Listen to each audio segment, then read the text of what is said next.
គាត់គិតថាទី1 កូនស្រីពេលខ្លះមិនបាច់រៀនអីច្រើនពេកទេ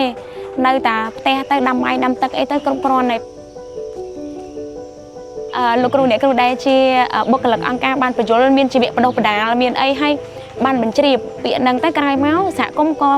ចាប់ផ្ដើមផ្លាស់ប្រែលើកកម្ពស់បានន័យថាដូចជាស្ត្រីជំរាបសួរនាងខ្ញុំឈ្មោះស្រឹមច័ន្ទពន្លឺ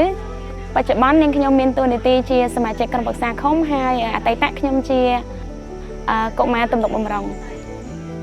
បើប្រៀបធៀបទៅនឹងយុវជនឬមួយក៏កុមារទំនុកបម្រុងវិញមកដល់បច្ចុប្បន្នគឺគាត់មានការងារធ្វើច្រើនហើយក៏អាចថាចូលជាថ្នាក់ដឹកនាំច្រើនទី1ដូចខ្ញុំអញ្ចឹង